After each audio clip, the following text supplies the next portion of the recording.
Hello बच्चों, my name is Avneesh Mishra and you are watching मैथमेट्री।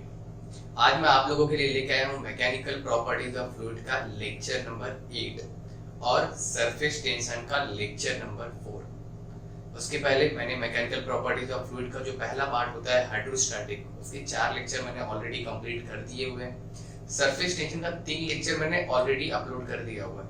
Okay, जिसमें मैंने लास्ट लेक्चर में आपको 6th लेक्चर में जो मैंने बताया आपको शेप ऑफ मेनिस्कस के बारे में, 7th वाले लेक्चर में मैंने फॉर्मेशन ऑफ ड्रॉप बताया है कि वो अगर एक सॉलिड सरफेस पे अगर आप पानी की बूंद गिराते हैं तो वो कब स्प्रेड होता है और कब जो है सिकुड़ के ड्रॉपलेट का शेप ले लेता है। तो आप जाइए उस चैनल को देखिए, यूट्यूब पे आप टाइप करिए मैथमेट्री बाय विवेक पी मिश्रा, आपको चैनल की प्लेलिस्ट मिल जाएगी, चैनल पे जरूर देखिए। सारी चीजें मैंने आप लोग को डिटेल में एक्सप्लेन की हुई है। Okay, so let's get started. आज का lecture mechanical properties of fluid lecture number 8 surface tension का 4th लेक्चर। आई होप आप लोग को मजा आ रहा होगा। जितने भी चैप्टर्स मैंने ऑलरेडी अपलोड किए हुए, काफी इजी लैंग्वेज मैंने उसको अपलोड किया हुआ है। ओके, तो मेरे को और ज्यादा सपोर्ट करने के लिए मेरे चैनल को जरूर आप सब्सक्राइब करिए, अपने दोस्तों के साथ शेयर भी करिए, लाइक करिए और कमेंट करिए अगर आपको कुछ भी डाउट आता तो। Okay, so let's get started. तो जैसा कि आज का टॉपिक है excess pressure across the free surface of liquid. Okay, अच्छा, मैंने फर्स्ट लेक्चर जब मैंने सरफेस टेंशन का फर्स्ट लेक्चर स्टार्ट किया था तो मैंने उसमें एक सेंटेंस लिख के दिया था और मैंने उसमें ऑलरेडी बोला हुआ था कि हमारा जो सरफेस टेंशन होगा मैक्सिमम जो है इसी सेंटेंस पे काम करेगा। क्या था वो सेंटेंस, मैं थोड़ा सा रिकॉल कर देता हूँ आप लोग को। मैंने लिखवा के दिया था liquid minimizes its surface area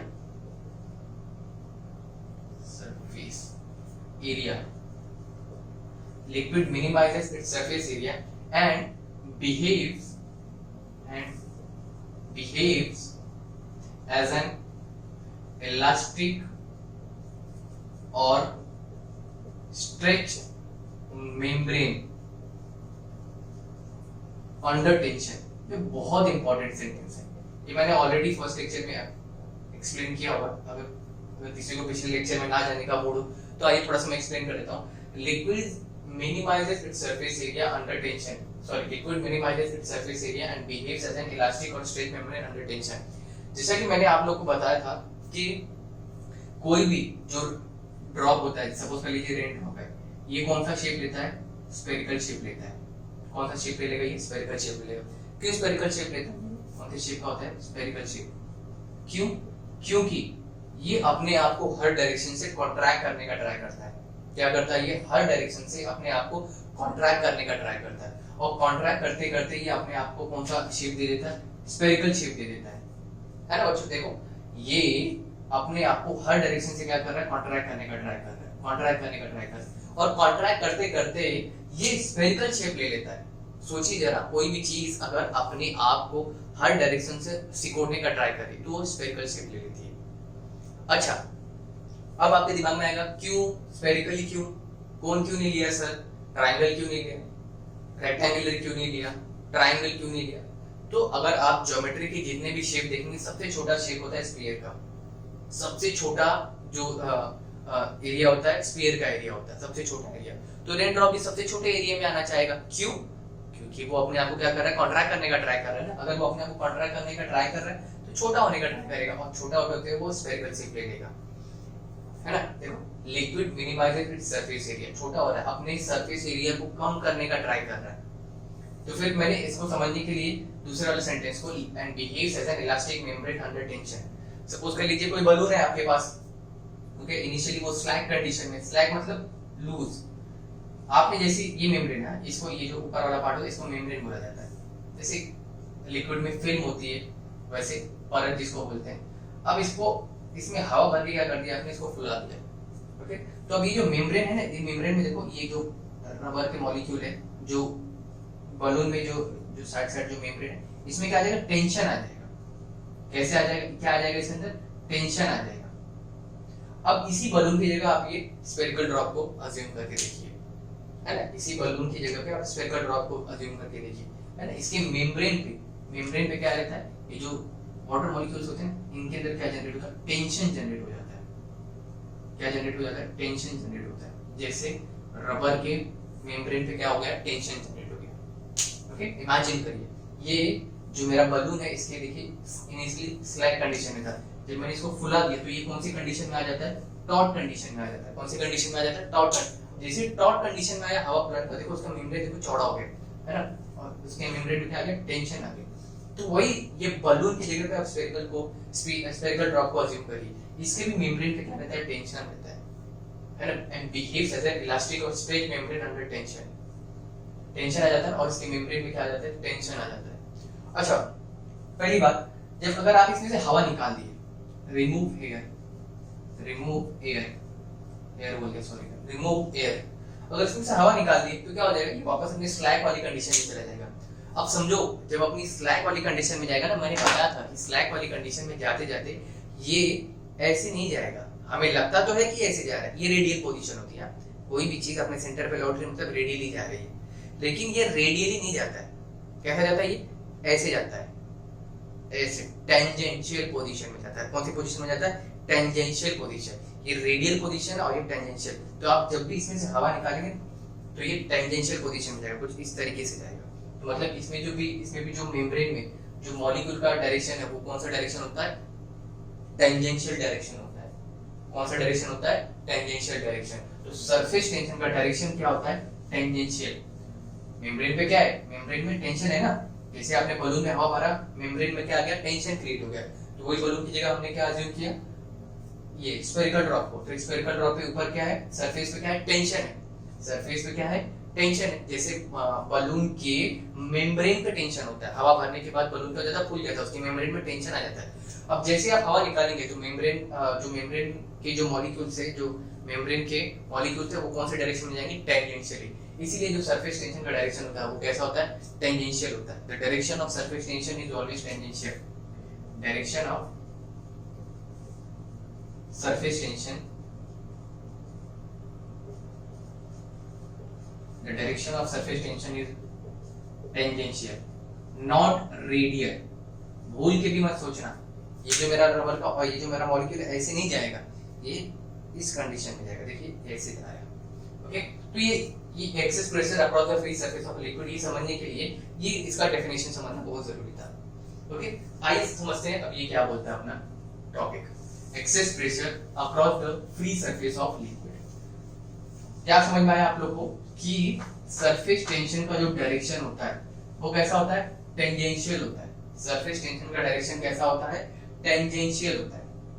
अब तो सबसे पहले हम लोग देखेंगे इसमें जो सबसे पहला केस है प्लेन लिक्विड सरफेस, जो पहला है इसमें plain liquid surface, plain liquid surface.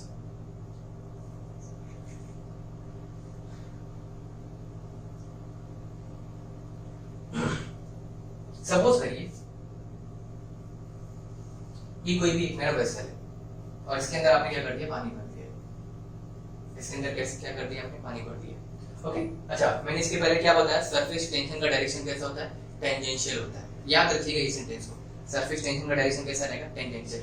Suppose कर लीजिए ये मेरा कोई भी सपोज कर लीजिए एक कंटेनर है, इसके अंदर पानी भरा हुआ है। ये एग्जांपल में अगर ये एग्जांपल आपको समझ में आ जाएगा तो आपको सब समझ में आ जाएगा। ओके, यहाँ पे भी पानी भरा हुआ है, सपोज कर लीजिए ऊपर वाटर मॉलिक्यूल्स है ना, ये ऊपर क्या है, वाटर मॉलिक्यूल्स है। अगर मैं ये वाटर मॉलिक्यूल सपोज कर लीजिए मैं एक लेयर को बाहर निकालूं तो कुछ इस तरीके से दिखेगा मेरा वाटर मॉलिक्यूल्स। देखिए बाहर कुत्ते भी भौंक रहे हैं, बहुत ज्यादा भौंक रहे हैं, पता नहीं क्यों।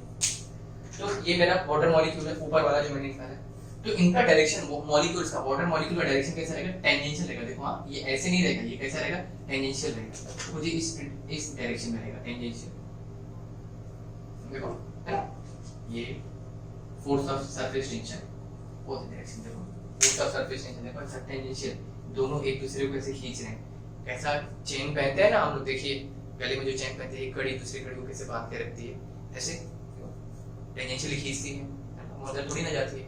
तो टेंजेंशियली खींच रहे हैं दोनों एक दूसरे को, एक मॉलिक्यूल दूसरे मॉलिक्यूल से खींच रहे हैं टेंजेंशियली। तो चलिए ये समझ में आ गया। अब आइए अपने टॉपिक पे लौटते हैं। क्या पढ़ा हम लोग, प्लेन लिक्विड सरफेस। हम लोग दो पॉइंट कंसीडर करेंगे। एक्चुअली 3 पॉइंट आपकी बुक में 2 दिया हुआ, हम लोग 3 पॉइंट कंसीडर करते हैं।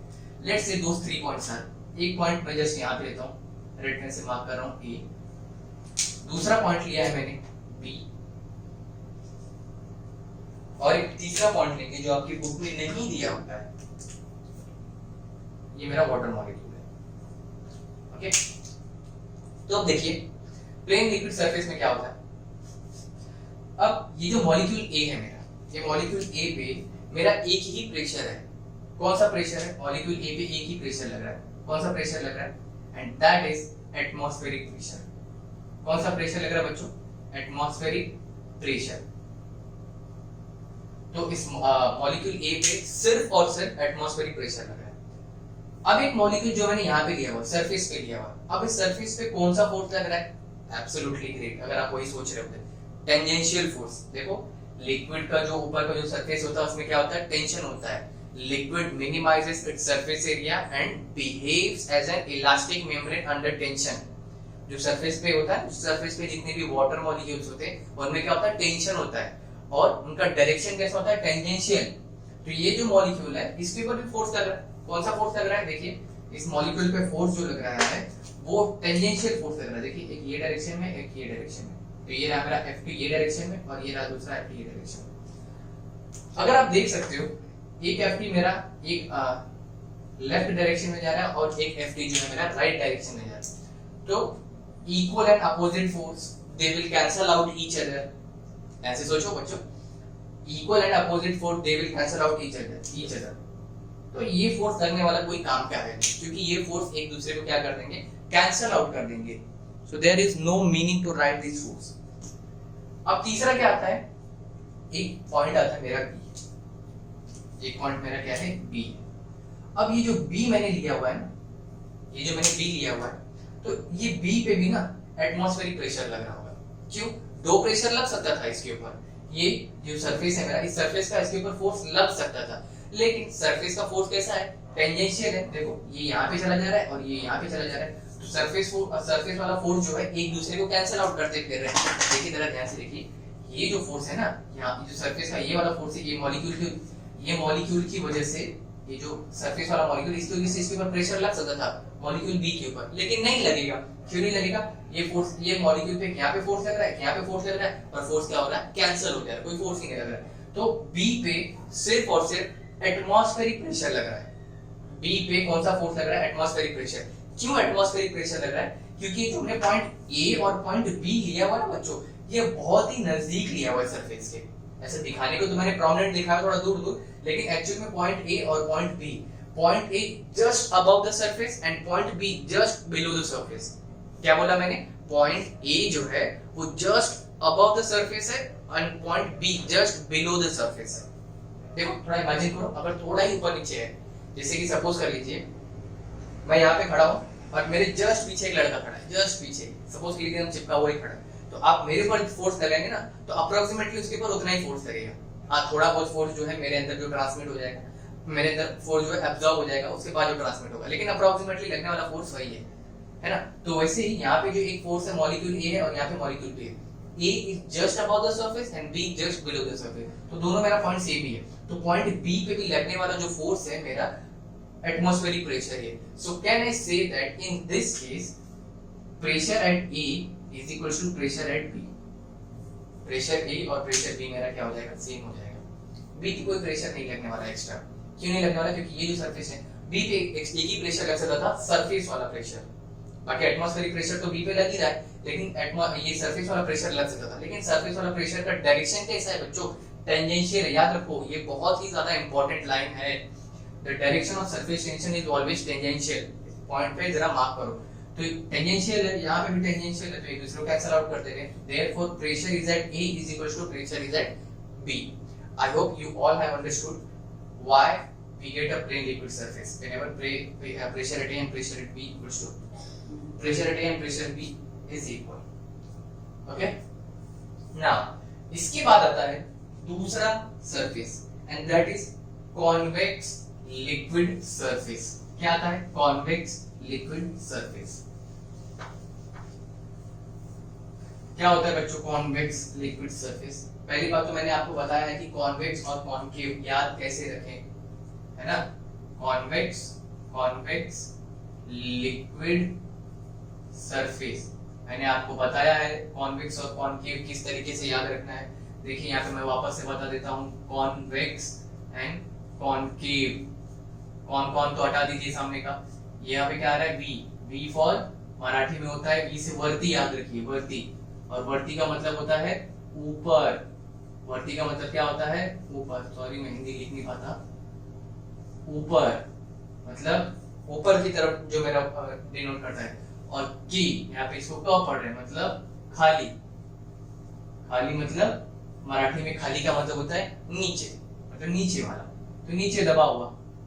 ओके, तो हम लोग क्या पढ़ रहे हैं कॉन्वेक्स मतलब कैसा होगा अपना सरफेस, कैसा होगा वर्ती मतलब ऊपर, मतलब अपना सरफेस कुछ इस तरीके का होगा। हालांकि इतना बड़ा तो नहीं होता है, लेकिन समझने के लिए हमें यही समझना है। ओके, कि समझिए ये लिक्विड का सरफेस है, एक मेनिस्कस बनता है ना, हमने लास्ट टाइम डिस्कस किया है convex meniscus and concave meniscus. तो ये हमारा कॉन्वेक्स मेनिस्कस है। जब भी आप कॉन्वेक्स याद ऐसे याद रखेंगे तो आपको याद रहेगा खाली वर्ती, खाली मतलब नीचे, वर्ती मतलब ऊपर, तो ऐसे याद रखिए कॉन्वेक्स, तो यहाँ पे वर्ती, तो ये मेरा लिक्विड का एक सरफेस है। ओके, समझाने के लिए बड़ा बनाया, लिक्विड का सरफेस है। तो जैसा मैंने बताया liquid minimizes its surface area. What did I say? Liquid minimizes its surface area and behaves as an elastic membrane under tension. मतलब उसके सरफेस पे क्या रहेगा टेंशन रहेगा, है ना? देखिए तो ये मेरा लिक्विड का सरफेस है, इस पे भी क्या रहने वाला है टेंशन रहने वाला है। तो आइए अगर ये लिक्विड सरफेस है जैसा हमने यहाँ पे बनाया था, ऊपर का जो सरफेस है तो हमने स्ट्रेट ऐसा ऐसा ड्रॉ कर दिया था, तो वैसे ये लिक्विड पे भी बहुत सारे मॉलिक्यूल है ना? ये लिक्विड का सरफेस है, लिक्विड के सरफेस पे बहुत सारे मॉलिक्यूल है, तो हमारा मॉलिक्यूल कुछ इस तरीके से वो दिखेगा, ठीक है? लिक्विड मॉलिक्यूल, अगर मैं सिर्फ और सिर्फ ऊपर वाले मॉलिक्यूल्स की बात कर रहा हूँ, देखिए हमारा मॉलिक्यूल्स कुछ इस तरीके से डिजाइन हुए रहेंगे। देखो ऐसे चेन हम पहनते तो ऐसे रहता है नीचे, और अगर उल्टा सब उल्टा चेन अज्यूम करिए इसको ऐसा। क्या बताया मैंने बच्चों, पंच लाइन क्या है कि direction of surface tension is always tangential, direction of surface tension is always tangential. मेरा सरफेस टेंशन का डायरेक्शन हमेशा कैसा रहेगा टेंजेंशियल रहेगा। तो अगर मैं टेंजेंशियल ड्रॉ करूं, पिछली बार तो देखिए स्ट्रेट था तो कुछ इस तरीके का दिख गया मेरा, इस तरीके का। अगर मैं यहाँ पे ऐसे करूं तो देखो यहाँ पे मेरा ऐसे ऐसे देखो कुछ इस तरीके से ऐसे अंदर आएगा, और यहाँ पे भी अगर मैं करूं तो कुछ इस तरीके से अंदर आएगा। तो देखिए मेरा सरफेस टेंशन का डायरेक्शन कैसा मिलेगा टेंजेंशियल, यहाँ पे कुछ इस तरीके से देखो force of surface tension and force of surface tension. मैं एक कलर से और मार्क कर देता हूँ ताकि आपको सरफेस टेंशन का डायरेक्शन समझ में आए। ये देखिए ये टेंजेंशियल है, टेंजेंशियल है, जो करिए देखिए ऐसे है, और ये कुछ इस तरीके का। मतलब यहाँ पे अब सपोज कर लीजिए, चलो इतना समझ में आ गया, अब आते हैं अपने पॉइंट पे। एक पॉइंट पे लूंगा कहाँ पे बच्चों, पॉइंट ए, और एक पॉइंट कहाँ पे लूंगा point B. Point A just above the surface, point B just below the surface, और एक मेरा कौन सा मॉलिक्यूल होगा बच्चों, ये वाला, है ना? सरफेस का मॉलिक्यूल होगा। अभी जो सरफेस का मॉलिक्यूल है, सरफेस का मॉलिक्यूल है, इसके ऊपर कौन सा फोर्स लगेगा टेंजेंशियल फोर्स। सरफेस टेंशन है ना, सरफेस टेंशन है तो कौन सा फोर्स लगेगा टेंजेंशियल फोर्स लगेगा। अब टेंजेंशियल फोर्स कैसा है ना, कुछ इस तरीके का है। तो आइए इसका सरफेस इसका टेंजेंशियल फोर्स ड्रॉ करते हैं, तो कुछ इस तरीके का दिखेगा। यहाँ पे ऐसे फोर्स लगेगा और यहाँ पे ऐसे फोर्स लगेगा, थोड़ा यहाँ पे ऐसे हो जाएगा। तो Ft यहाँ पे फोर्स लग रहा है और Ft यहाँ पे फोर्स लग रहा है। अब यहाँ पे Ft पिछले वाले केस में क्या कर दिए थे, एक दूसरे को कैंसिल आउट कर दिए थे, लेकिन यहाँ पे एक दूसरे को कैंसिल आउट नहीं कर देंगे क्योंकि दोनों अपोजिट डायरेक्शन में नहीं है। तो अब क्या करेंगे हम लोग, सबसे पहले रिजॉल्व कर लेते हैं इसको। ओके, रिजॉल्व कर लेते हैं। रिजॉल्व करने के लिए सबसे पहले हम लोग क्या करेंगे, एक रेफरेंस, हमें एंगल चाहिए ना, रिजॉल्व करने के लिए हमें क्या करना चाहिए, एंगल पता करना चाहिए। तो आप एंगल पता करने के लिए हम क्या करेंगे, सबसे पहले एक हॉरिजॉन्टल रेफरेंस लाइन ड्रॉ कर देते हैं। समझ में आ रहा है? तो ये मेरा क्या हो जाएगा theta, and this is also my theta. फिर से देखो मैंने क्या किया, ये मेरा एक लिक्विड सरफेस था, लिक्विड सरफेस था मतलब लिक्विड सरफेस पे बहुत सारे मॉलिक्यूल्स होंगे ऐसे ऐसे, देखो कुछ इस डायरेक्शन में मॉलिक्यूल होंगे, और उन मॉलिक्यूल पे फोर्स लगेगा।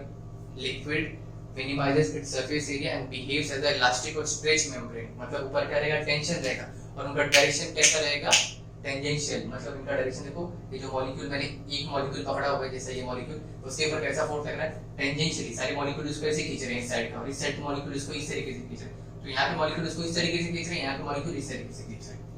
ओके, तो मुझे एंगल फाइंड आउट करना था, तो मैंने एक रेफरेंस लाइन ड्रॉ करके यहाँ से मैंने एंगल एज्यूम कर लिया। अब ये FP और ये FP को क्या करते हैं हम लोग दो कंपोनेंट में रिजॉल्व करते हैं, है ना। तो अगर ये FP को मैं दो कंपोनेंट में रिजॉल्व करूँ तो ये रहा मेरा FP और ये रहेगा मेरा दूसरा, तो ये रहा FT, देखो थीटा मेरा इसके साथ बना रहा है, तो यही मेरा होगा FT cos थीटा, और ये अपोजिट वाला मतलब FT sin थीटा। ये वाला FT भी x और y डायरेक्शन में नहीं है, तो इसको भी रिजॉल्व कर लीजिए, तो ये रहा मेरा FT cos थीटा, और ये क्या मिलेगा मेरा FT sin थीटा। देखो बच्चों समझ में आ गया रिजोल्यूशन। ये FP जो है मुझे दो कंपोनेंट में इसको रिजॉल्व करना ही पड़ा, क्यों, क्योंकि दोनों मेरे x और y डायरेक्शन में नहीं थे, जिनको मैंने क्या कर दिया, रिजॉल्व कर दिया। अब जैसे ही रिजॉल्व करेंगे तो अगर आप एक चीज देख पा रहे हैं, अब आप एक चीज देखिए, ए पे कौन सा प्रेशर लग रहा है, ए पे ये जो मैंने पॉइंट ए लिया हुआ है इस पे कौन सा प्रेशर लग रहा है, एटमॉस्फेरिक प्रेशर लग रहा है। कौन सा प्रेशर लग रहा है, एटमॉस्फेरिक प्रेशर लग रहा है। हाँ, अब ये मेरा जो मॉलिक्यूल, ये जो मेरा वाटर मॉलिक्यूल है, इस पे कौन सा फोर्स लग रहा था, टेंजेंशियल फोर्स, और कौन से डायरेक्शन में, आप टेंजेंशियल फोर्स देखिए ऐसे है ना, तो इसमें से FT cos थीटा और FT sin थीटा दो कंपोनेंट आएंगे, और यहाँ वाले मॉलिक्यूल में जो है FT cos theta FT sin theta. अब अगर आप देख सकते हैं जो FT cos थीटा और ये वाला FT cos थीटा और ये वाला FT cos थीटा, they will cancel out each other, why, because they are in opposite direction, वो अपोजिट डायरेक्शन में। ओके, तो नीचे कौन सा फोर्स बच रहा है, FT sin थीटा, तो मतलब ये जो वाटर मॉलिक्यूल है ना, नीचे मेरा फोर्स लगा है, इस साइड में कोई फोर्स नहीं लगा रहा है, ऐसे कोई भी फोर्स नहीं लगा रहा है, उनका फोर्स जो है वो कैंसिल हो जा रहा है, लेकिन ये जो वाटर मॉलिक्यूल है ना, वो मेरा नीचे फोर्स लगा रहा है। कहां पे फोर्स लगा रहा है, नीचे फोर्स लगा रहा है।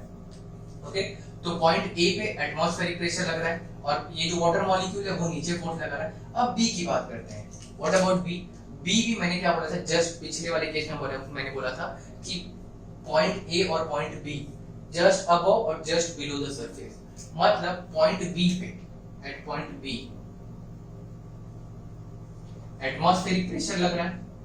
कौन सा प्रेशर लग रहा है, एटमॉस्फेरिक प्रेशर लग रहा है, और तो और प्लस ये FT sin थीटा और FT sin थीटा, देखो डाउनवर्ड डायरेक्शन में ही है ना, देखो डाउनवर्ड डायरेक्शन में फोर्स लगा रहा है, मतलब बी पॉइंट पे फोर्स है, तो बी पॉइंट पे दो फोर्स आ गए बच्चों, एटमॉस्फेरिक प्रेशर और FT sin theta FT sin theta, तो 2FT sin थीटा। तो पॉइंट बी पे लगने वाला प्रेशर एटमॉस्फेरिक प्रेशर है, और कौन सा प्रेशर है, 2FT sin थीटा। ये पॉइंट बी पे दो प्रेशर लग रहा है। पॉइंट ए पे कितना प्रेशर लग रहा है, सिर्फ एटमॉस्फेरिक प्रेशर। पॉइंट बी पे क्या लग रहा है, atmospheric pressure plus FT sin theta. अब ये 2FT sin थीटा आया कहां से, ये वाटर मॉलिक्यूल है, ये जो वाटर मॉलिक्यूल है वो टेंजेंशियल, वो उसके ऊपर एक सरफेस टेंशन का फोर्स था, सरफेस टेंशन का फोर्स कैसा था, टेंजेंशियल था। अब टेंजेंशियल होने की वजह से वो क्या कर रहा है, एक फोर्स बी पे भी लगाना चालू कर दिया, तो बी पे भी कौन सा फोर्स लगाना चालू किया उसने, FT sin थीटा और FT sin थीटा। तो पॉइंट बी पे दो प्रेशर लगने लगे, atmospheric pressure plus 2FT sin theta. तो अगर मैं इसको अगर प्रोमिनेंट तरीके से अगर लिखने का कोशिश करूं तो कुछ इस तरीके से होगा, pressure at A only atmospheric pressure and pressure at B, atmospheric pressure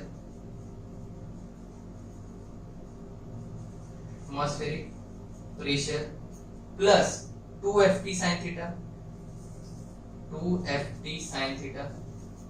देखो दिख रहा है क्या, जो मैंने नीचे का देखा, yes it is visible, 2FT sin theta। तो क्या मैं बोल सकता हूँ pressure at B is greater than pressure at A। देखिए इस कंक्लूजन के बाद मैं यहाँ पे लिखता हूँ pressure at B is greater than pressure equals to B, sorry pressure is greater than B comparative to pressure at A. Okay, तो बी पे प्रेशर ज्यादा होगा, क्यों ज्यादा होगा देख सकते हैं आप, बी पे दो प्रेशर है और ए पे एक ही प्रेशर है, तो इसलिए देखो मेरा यहाँ पे प्रेशर ज्यादा होने की वजह से मेरा मेनिस्कस कुछ इस तरीके का हो गया, है ना। कोई भी चीज ऐसे स्ट्रेट है, आप यहाँ पे ज्यादा प्रेशर लगाएंगे वो ऐसे दिखने लगे, अगर ऊपर से लगा तो ऐसे दिखने लगे। पॉइंट प्रेशर एट बी पे ज्यादा प्रेशर होने की वजह से मेरा मेनिस्कस कैसा बन गया, कॉन्वेक्स लिक्विड सरफेस। आई होप आपको समझ में आ गया होगा। जैसा मैंने डायग्राम में ड्रॉ किया हुआ है, अगर आप नोट्स बनाते हैं, अगर आप नोट्स बना रहे हैं मेरे साथ में, तो एटलीस्ट 2 या 3 कलर की पेन रखिए, आपको नोट्स बनाते टाइम इजी रहेगा। ओके, तो ये नोट्स बनाने जैसा मैंने लिखा है आप वैसे लिखिए। आप जब भी रिवाइज करने बैठेंगे आई एम 100% श्योर आपको समझ में आ जाएगा, सब कुछ समझ में आ जाएगा। ओके, स्क्रीनशॉट लेना है तो आप स्क्रीनशॉट ले लीजिए, लिखना है तो पॉज करके लिख लीजिए, आपको टाइम देता हूं। ओके, स्क्रीनशॉट लेना है तो ले लीजिए। 1 2 3। ओके, इसके बाद आता है, अब अगर आपको ये दोनों समझ में आ चुका है तो कॉन्वेक्स तो समझ में आ गया है, अब आपको कॉनकेव भी समझ में आ जाएगा। अब कॉनकेव देखो मैंने कैसे बताया, कॉनकेव कौन कौन तो आगे का छोड़ी पी मतलब क से पढ़ना मतलब खाली, और खाली का मीनिंग क्या होता है मराठी में, नीचे। तो अभी अपना जो सरफेस बनेगा वो नीचे की तरफ का बनेगा। ओके, तो आइए देख लेते हैं अपना कॉनकेव मेनिस्कस कैसा बनेगा। And this is my C concave liquid surface.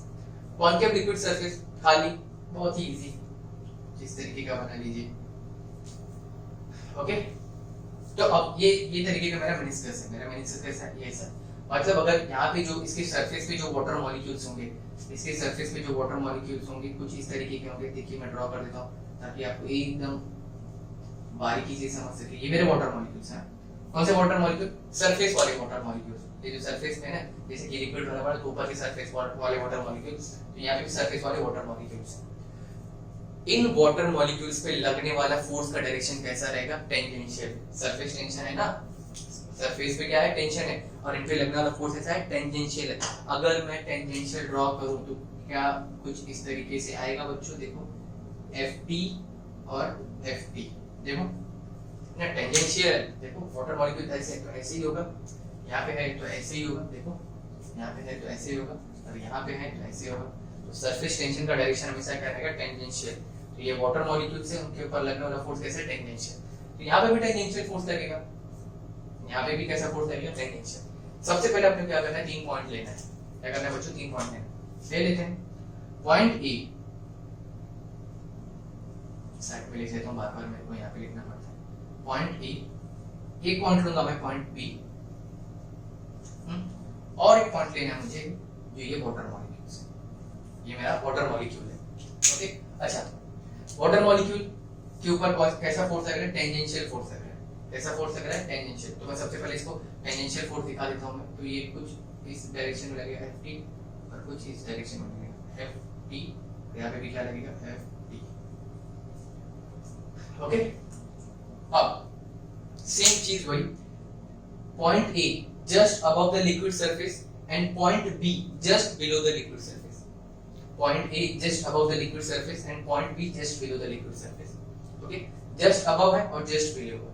मतलब A पे तो एटमॉस्फेरिक प्रेशर लगी रहा, उसमें आपको कोई प्रॉब्लम नहीं है ना, क्योंकि एटमॉस्फेरिक प्रेशर है इसके ऊपर, एटमॉस्फेरिक प्रेशर।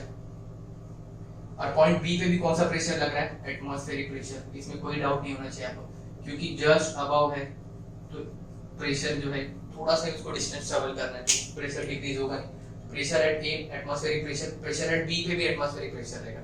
अब डिसाइड कौन करेगा कि किस पे किसका ज्यादा प्रेशर है, ये मेरा लिक्विड मॉलिक्यूल डिसाइड करेगा, क्योंकि लिक्विड मॉलिक्यूल के ऊपर लगने वाले फोर्स का डायरेक्शन कैसा है, टेंजेंशियल। देखो टेंजेंशियल, तो अब टेंजेंशियल है तो कैसे होगा इसको, अब ये neither this is in x direction nor in y direction, so I'm going to resolve this Ft into 2 component.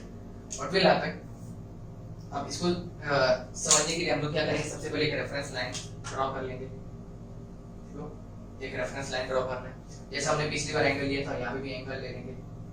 ये रहा मेरा थीटा और ये रहा मेरा थीटा, है ना। दो कंपोनेंट में ये Ft को रिजॉल्व कर लीजिए, तो ये रहा Ft, ये रहा Ft, तो ये रहा मेरा Ft और ये को जरा बड़ा लिख लो, तो ये Ft, तो ये वाला थीटा बना रहा है, मतलब Ft cos थीटा, और ये क्या मिला मुझे, Ft sin थीटा। वही काम मैं ये वाले Ft के साथ भी करूंगा। ये रहा मेरा Ft cos theta, Ft cos theta, और ये क्या मिलेगा मुझे, Ft sin थीटा। तो अब देखिए पॉइंट ए पे एटमॉस्फेरिक प्रेशर है प्लस 2ft sin थीटा भी है plus 2ft sin theta.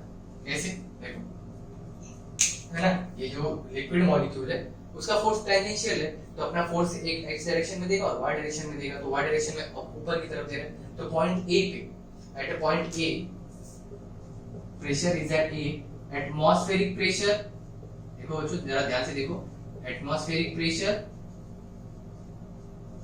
Plus 2ft sin theta, pressure is at A, atmospheric pressure plus 2ft sin theta, और pressure is at B, pressure is at B सिर्फ और सिर्फ atmospheric pressure, सिर्फ और सिर्फ atmospheric pressure देखो है ना, प्रेशर बी पे सिर्फ सॉरी बी पॉइंट पे सिर्फ एटमॉस्फेरिक प्रेशर है, और pressure is at A, atmospheric pressure है, और प्लस ये जो लिक्विड मॉलिक्यूल था यहाँ पे, जो मैंने सरफेस पे लिक्विड मॉलिक्यूल था उसके द्वारा लगाया जाने वाला प्रेशर है, टेंजेंशियल था, तो दो कंपोनेंट में रिजॉल्व करने के बाद ft sin थीटा अपना ये यहाँ पे दे, तो पॉइंट ए पे मैक्सिमम प्रेशर होगा, इसीलिए in this case pressure is at A is greater than pressure is at B, A point पे लगने वाला प्रेशर जो है कंपैरेटिवली ज्यादा होगा, प्रेशर इज एट बी।